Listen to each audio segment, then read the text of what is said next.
নমস্কার, সনাতন ধর্মকথা চ্যানেলে আপনাদের সবাইকে স্বাগত। আজ শ্রাবণ মাসের 7 তারিখ শুক্রবার, শুক্লাপক্ষের দশমী তিথি। মহাভারতের সভাপর্বের 72তম অধ্যায়ে কৌরবদের পুনরায় দূত মন্ত্রণা পর্ব শুরু করব। নারায়ণং নমস্কৃত্য নরং চৈব নরোত্তমং দেবীং সরস্বতীং ব্যাসাং ততো জয়মুদীরয়েৎ। রাজা জন্মেঞ্জয় বললেন, হে মহর্ষি, ধনরত্ন সমন্বিত পাণ্ডবগণ ধৃতরাষ্ট্রের আজ্ঞা পেয়েছেন তা জেনে তার পুত্র দুর্যোধন কেমন আচরণ করল।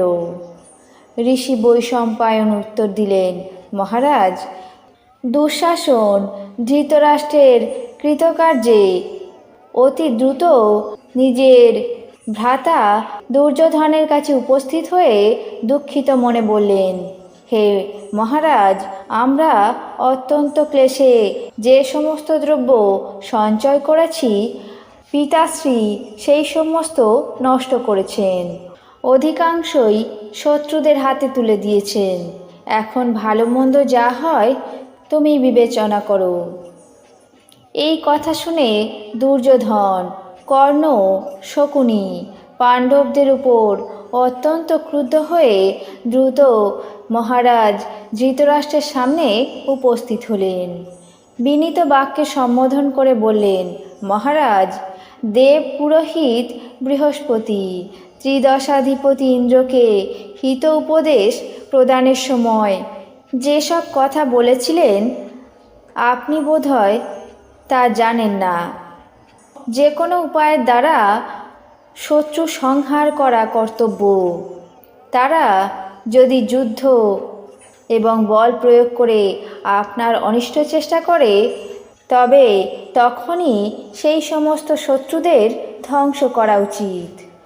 দেখুন, প্রাণ সংহারে উদ্যত ক্রোধান্বিত ভুজঙ্গদের কণ্ঠ এবং পৃষ্ঠদেশ রেখে কে পরিত্রাণ পেতে পারে? পাণ্ডবেরা অস্ত্রশস্ত্র গ্রহণ করে রথে আরোহণ করে ক্রোধাঙ্গ ভুজঙ্গের মতো আপনার বংশ ধ্বংস করতে উদ্যত হয়েছে। শুনলাম অর্জুন তুনীর বর্ম নিয়ে রণস্থলে গমন করছে এবং গান্ডীব ধারণ করে বারবার দীর্ঘ নিঃশ্বাস পরিত্যাগ করে ইতস্তত দৃষ্টি নিক্ষেপ করছে। ভীম অবিলম্বে রথ যোজনা করে গূর্বী গদা উদ্যত করে যুদ্ধের জন্য দ্রুত পদে নির্গত হচ্ছে। যুধিষ্ঠির, নকুল এবং সহদেব এরা খড়গ এবং অর্ধচন্দ্রাকার বর্ম গ্রহণ করে ইঙ্গিত করছে। এরা সকলেই অস্ত্রশস্ত্র গ্রহণ করে হস্তি অশ্ব সংহার করে সৈন্য আক্রমণের জন্য বেরিয়ে পড়েছে। আমরা তাদের একবার ক্ষতি করেছি, আর তারা আমাদের ক্ষমা করবে না। দ্রৌপদীর এমন রূপ ক্লেশকে সহ্য করে পাণ্ডবরা কি শান্ত থাকবে? হে মহারাজ, আমরা বনবাস পণ করে পুনরায় পাণ্ডবদের সঙ্গে পাশা খেলা করব। আপনার মঙ্গল হোক। এইবারেই আমরা পাণ্ডবদের অবশ্যই বনবাসে পাঠাবো। তারা কিংবা আমরা, যেই দুধ খেলায় পরাজিত হবে, সে বলকল পরিধান করে 12 বৎসরের জন্য বনে বাস করবে। 1 বৎসর অজ্ঞাতবাসে থাকবে এবং তারা বা আমরাই যদি তাদের এই 1 বছরের অজ্ঞাতবাসের মধ্যে দেখে ফেলি, পুনরায় তাদের 12 বৎসরের জন্য বনে বাস করতে হবে। আপনি দয়া করে এই দুধ ক্রীড়ার অনুমতি দিন। পাণ্ডবদেরকে এই দুধ নিক্ষেপ করে পুনরায় দুধ ক্রীড়া করতে হবে। ফলত এখনই দুধ ক্রীড়া করাই আমাদের একমাত্র কর্তব্য। শকুনি এই দুধ খেলায় অত্যন্ত দক্ষতা লাভ করেছে। হে মহারাজ, আমরা মিত্র সংগ্রহ করে পরম দুর্লভ মহাবল বাহিনীকে সৎকার করে রাজপদে প্রতিষ্ঠিত হয়েছি।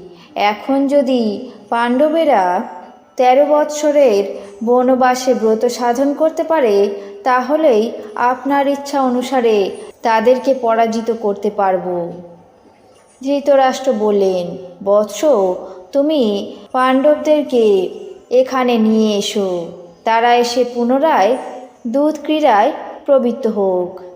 এই কথা শোনা মাত্রই দ্রোণ, সোমদত্ত, বাহলিক, বিদুর, অশ্বত্থামা, বৈশাপুত্র, যুযুৎসু, ভূরিশ্রবা, শান্তনুপুত্র ভীষ্ম, বিকর্ণ সবাই সভাস্থলে ধৃতরাষ্ট্রকে নিষেধ করে বললেন, মহারাজ, সর্বত্রই শান্তি সঞ্চার হোক।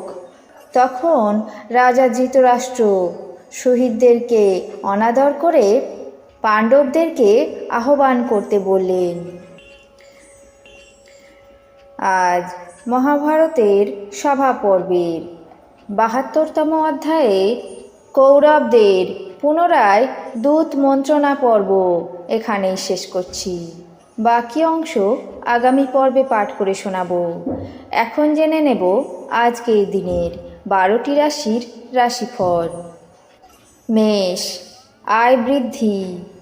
বৃষ, বিপদ মুক্ত। মিথুন, জ্ঞাতি বিরোধ। কর্কট, নতুন সমস্যা। সিংহ, পারিবারিক অশান্তি। কন্যা, প্রাপ্তিতে বাধা। তুলা, হতাশা। বৃশ্চিক, আতঙ্কিত। ধনু, দ্রব্য ক্ষতি। মকর, রত্ন আদি লাভ। কুম্ভ, বিশ্বাসঘাতকতা। মীন, পরিতাপ। এই ছিল আজকের দিনের 12টি রাশির রাশিফল। আপনাদের কেমন লাগলো তা অবশ্যই কমেন্ট বক্সে জানাবেন।